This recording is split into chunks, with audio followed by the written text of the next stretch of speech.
Hi hello வணக்கம். இது உங்கள் சிவி ஜோன். ஸோ எல்லோரும் எப்படி இருக்கீங்க? இன்னைக்கு பார்த்தீங்கன்னா சூப்பரான மாசான தரமான கமலஹாசன் எபிசோடுக்காக நம்ம எல்லாரும் காத்துக்கிட்டு இருக்கோம்.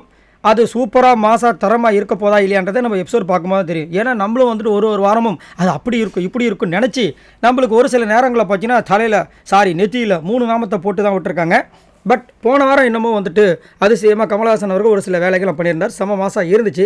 ஸோ இன்றைக்கி வெறும் 3 பேர் தான் நாமினேஷன்ஸ்குள்ளே வந்திருக்காங்க.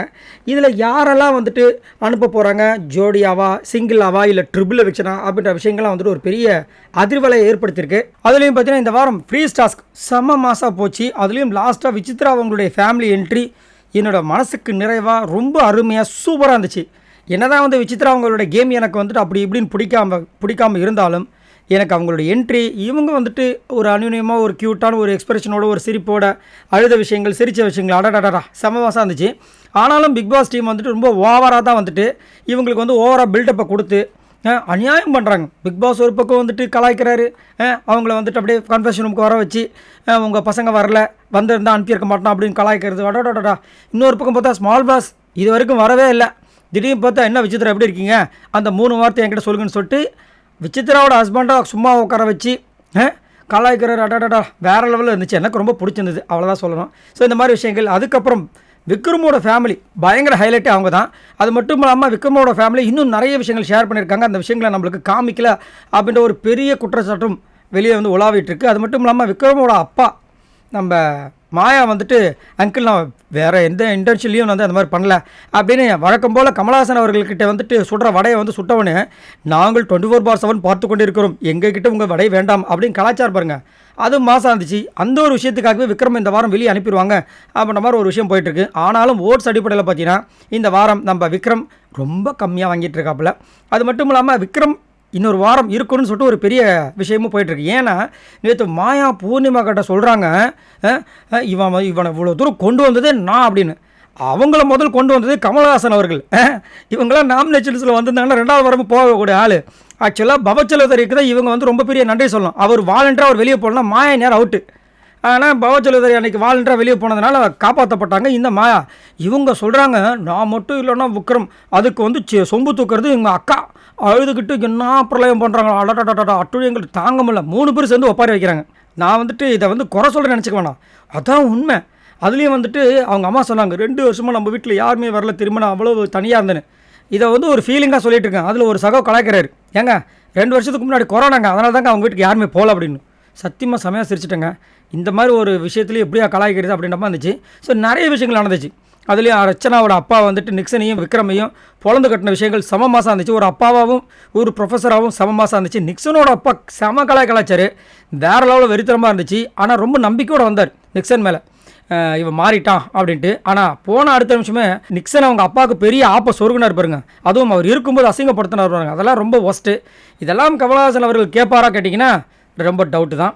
ஸோ உங்களோட கருத்துக்களை சொல்லுங்கள். அது மட்டும் இல்லாமல் இந்த வாரம் மொத்தம் 3 பேர் நாமினேஷன்ஸில் வந்திருந்தாங்க. யாருன்னா விசித்ரா, ரவீனா, அப்புறம் விக்ரம். ஸோ இந்த 3 பேரில் யாரெல்லாம் போக போகிறாங்க போக மாட்டாங்கன்ற விஷயங்களை பார்க்கலாம். ஸோ ஃபஸ்ட்டு பார்த்தீங்கன்னா போகவே முடியாத ஒரு பர்சன் அப்படின்னா கண்டிப்பாக விசித்ராவை சொல்லலாம். விசித்ராவோட கேம் அப்படி இப்படின்னு கண்டிப்பாக இருக்குது, அது வந்து மாற்றுக்கிறதே கிடையாது.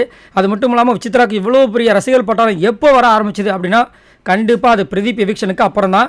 பிரதீப் இவங்க சப்போர்ட் பண்ணதுக்கு அப்புறம் தான். அதுக்கு முன்னாடி வரைக்கும் விசித்ராவுக்கு பெரிய சப்போர்ட்டே கிடையாது. சப்போஸ் பிரதீப் உள்ளே இருந்திருந்தா விசித்ராவை அப்பயே காணாமல் ஆக்கியிருப்பாங்க, வெளியே அனுப்பிச்சிட்ருப்பாங்க. பட் அவங்களுடைய லக்கு அது வந்தது. ஆனால் அதை வந்து அவங்க பயன்படுத்திக்கிட்டாங்களா கேட்டிங்கன்னா அதுவும் கிடையாது. 2 வாரம் சம மாதம் இருந்துச்சு. நம்ம சேனல் மட்டும் இல்லை நிறைய சேனல் அவங்களுக்கு சப்போர்ட் பண்ணாங்க. டப்பால்னு புள்ளி கேம்ப் பக்கம் தாவினாங்க, அப்படியே டோட்டலாக வந்து காலி ஆயிடுச்சு. ஸோ அதை தான் நம்ம முதலேருந்தே சொல்லிட்டு இருந்தோம். இப்போ வந்துட்டு கொஞ்சம் கேம் மாறி இருக்குது. ஆனாலும் ஒரு சில பேரோட கருத்து என்னவாக இருக்குன்னா, இல்லைங்க இந்த வாரம் முழுக்க நீங்கள் பார்த்தீங்களா ஃப்ரீஸ் டாஸ்கில் நிறைய மர்மமான விஷயங்கள் இருந்துச்சு, அதுக்கெல்லாம் காரணம் என்ன தெரியுமா, விசித்ரா ஓகையா அப்படின்ற மாதிரி சொல்கிறாங்க. பட் ஓட்ஸ் அடிப்படையில் பார்க்கும்போது விசித்ராவுக்கு சம மாதம் ஓட்டு இருக்குங்க. அதனால் மக்களோட தீர்ப்பை அவங்க மதிச்சாங்கன்னா கண்டிப்பாக விசித்ராவை அனுப்பக்கூடாது அப்படின்றது என்னோட கருத்து. மேக்ஸிமம் டாப் 5 அவங்கள உட்கார வச்சா இன்னும் நல்லாயிருக்கும். அவங்களோட ஏஜ் குரூப்பில் இருக்கிற எல்லாருக்கும் ஒரு பெரிய இன்ஸ்பைரேஷனாக இருக்கும் அப்படின்றது என்னோட கருத்து. ஏன்னா என்னதான் அவங்க வந்து தப்பு பண்ணாலும் உள்ளே வந்த ஆட்கள் எல்லாருமே தினேஷ் கிட்ட சரி இன்னும் ஒரு சில பேர்கிட்ட வந்துட்டு அவங்க வயசானவங்கப்பா அந்த ஒரு விஷயத்துக்கு மரியாதை கொடு பெரியவங்கப்பா அப்படின்னு சொன்னாங்க பார்த்தீங்களா. என்னதான் வந்து தினேஷை கலாச்சாரம் அவங்க வந்து சொல்கிறாங்க அந்த வயசுக்கு மரியாதை கொடுன்னு. ஸோ அந்த விஷயத்துக்காக கண்டிப்பாக வந்து விசித்ரா வரணும் டாப் 5 அப்படின்றது என்னோட கருத்து. உங்களோட கருத்துக்க சொல்லுங்கள். 2வது பிரச்சனை இல்லாத நபர் ரவீனா. ஆனால் இவருக்கு பிரச்சனை வரணும்னு சொல்லிட்டு நிறைய பேர் கருத்து சொல்கிறாங்க. எப்போத்துலேருந்து பிரச்சனை இவங்களுக்கு ஆரம்பிச்சதுன்னா இப்போன்னு கிடையாது. எப்போ பிரதீப் எவிக்ஷன் ஆனாரோ, பிரதீப் எவிக்ஷன் ஆனதுக்கு பெரிய பாயிண்ட்டாக தவறுதலாக வேணுன்ட்டுமே அங்கே வந்து ஒரு பொய்யா வந்து ஒரு கருத்தை வச்சது நம்ம ரவீனா. அந்த அருணா கோயில் விஷயத்தை அங்கே சொன்னதாக இருந்தாலும் சரி, வாயிலன்னு சொல்லிட்டு ஒரு வார்த்தை சொல்லியிருப்பாங்க. அது ரொம்ப கொடுமையான வார்த்தை. அது அவர் அந்த மீனிங்லேயே சொல்லவே இல்லை. அது யுகேந்திரன் அவ்வளோ அழகாக சொல்கிறார். பக்கத்தில் இருந்து நான் பார்த்தேங்க. அந்த மாதிரி அவன் சொல்லவே கிடையாதுன்னு அதை ட்விஸ்ட்டு பண்ணி அந்த நேரத்தில் சொல்லி, புள்ளிகேங்கை விட ஒரு பயங்கரமான ஒரு ஆள்னா நம்ம ரவீனா மட்டும்தான். அது வந்து மாற்றுக்கிறது கிடையாது. ஏன்னா புள்ளிகேங் பண்ண பிளான் நம்மளுக்கு தெரியும், இவங்க இப்படி தான் பண்ணுவாங்கன்னு. ஆனால் ரவீனா அந்த மாதிரி பேசுவாங்கன்னு யாருக்குமே தெரியாது. பயங்கரமான ஷாக்காக இருந்துச்சு. காரணம், ரவீனா வந்து பிரதீப் கூட நல்லா பேசிகிட்டு இருந்தாங்க. நல்லா பேசிகிட்டு இருக்கும்போது இவ்வளோ பெரிய ஆப்போஸ் இருக்குன்னா அவர் என்ன பண்ணுவார்? அதுதான் அவருக்கு ஒரு பெரிய ஒரு இதுவாக இருந்துச்சு. அந்த வார்த்தையை சொன்னோன்னே இவர் யோசிக்கிறார், பிரதீப் நான் எப்போ சொன்னேன் அப்படின்னு. அதனாலே பிரதீப்போட ரசிகர்கள் பார்த்தீங்கன்னா அதுக்கப்புறம் ஒரு கேமை ஸ்டார்ட் பண்ணாங்க. புள்ளிகேங்லேருந்து ஒருத்தராக வந்து டபால் டிபின்னு தூக்குனாங்க. செம்ம மாதம் இருந்துச்சு. நடுவில் அந்த ஒரு ஃப்ளோவை கம்மி பண்ணணும்னு சொல்லிட்டு ஒரு வாரம் எவிக்ஷனே கேன்சல் பண்ணாங்க. ஸோ பிக் பாஸ் கேமே வந்து ஒரு பயங்கரமான ஒரு ஆட்டத்தை வந்துட்டு ஒரு மாதிரி பயந்துட்டாங்க. என்னடா இது, வெளியில் இருக்கிற பிரதீப் ஃபேன்ஸ் இந்த மாதிரி ஒரு கேமை கொடுக்குறாங்களே. ஏன்னா யார் வந்துட்டு வெளியே போகணும்னு நினைக்கிறாங்களோ அந்த போகிற பர்சனை தவிர்த்து மற்ற எல்லாருக்கும் ஓட்டை தெறிக்க விட்டாங்க. அதனாலே வந்து ஒரு வாட்டி எவிக்ஷன் இல்லைன்ற விஷயங்கள் வந்துச்சு. இருந்தாலும் ரெட் கார்டுன்ற விஷயங்கள் வந்துச்சு நிக்சனுக்கு. அதில் வந்து கமலஹாசன் அவர்கள் உள்ளே பூந்து அவரோட பவரை யூஸ் பண்ணி நிறைய வேலைகள் பண்ணாங்க. அந்த ஒரு பயம் இருக்கிறது எனக்கு கொஞ்சம் பிடிச்சிருந்தது. ஏன்னா மக்கள் தீர்ப்பு மகேசன் தீர்ப்பு சொல்லுவாங்க. ஆனால் மக்கள் சக்தி வந்துட்டு பார்த்திங்கன்னா பயங்கரமான ஒரு சக்தி. அதை மீறின சக்தி எதுவுமே கிடையாது. ஏன்னா இதெல்லாம் வந்துட்டு நம்ம ஆல்ரெடி ஜல்லிக்கட்டுலேயே பார்த்துருப்போம், சரிங்களா? ஸோ அந்த விஷயம் எனக்கு ரொம்ப பிடிச்சிருந்தது. அதை வந்துட்டு இவங்க தடுக்கிறதுக்கு நிறைய விஷயங்களை பண்ணிகிட்டு இருக்காங்க. இவங்க பண்ணுற விஷயத்தால் தான் மாயாவும் பூர்ணிமாவும் நிக்சனும் இன்னும் வீட்டுக்குள்ளே இருக்காங்க. இல்லைனா நம்ம மக்கள் எப்பயோ வந்து இவங்களாம் முன்னாடி தூக்கியிருப்பாங்க. உங்களோட கருத்தில் சொல்லுங்கள். இந்த வரிசையில் ரவீனா கண்டிப்பாக வெளியே போக வேண்டிய ஆள் தான், மாற்று கருத்தே கிடையாது. அது மட்டும் இல்லாமல் ரவீனாவை மணி வந்து விலகி இருக்கிறது மணிக்கு ரொம்ப நல்லது. ஏன்னா ரவீனாவை நம்பிட்டா கண்டிப்பாக வந்து ஒருத்தர் சூப்பராக ஒரு கருத்து சொல்லியிருந்தார். அதை கண்டிப்பாக நான் சொல்லி நம்ம சப்ஸ்கிரைபர் தான். மணி வந்துட்டு பிரதீப் பண்ணது பெரிய துரோகம். ஆனால் மணிக்கு கிடச்ச தண்டனை வந்துட்டு நம்ம ரவீனா வாழ்க்கையில் அவர் மறக்கவே மாட்டான்ற மாதிரி ஒரு பெரிய விஷயத்த சொன்னார். சூப்பராக இருந்துச்சு. உங்களோட கருத்துக்களை சொல்லுங்கள். அடுத்தது பிரச்சனை இருக்கிற பர்சன் கண்டிப்பாக 100%, 99% இவர் தான் வெளியே போக போகிறார்ன்ற மாதிரி நியூஸஸ்லாம் வந்துருச்சு. அது யாருன்னா நம்ம டைட்டில் வின்னர் கனவு காண்ற விக்ரம். ஸோ இவர் தான் வந்து இந்த வாரம் வெளியே போக போகிறார். பட் நிறைய பேருக்கு வந்துட்டு ஒரு வருத்தத்தை வந்து ஏற்படுத்தி விட்டார் இந்த விக்ரம்.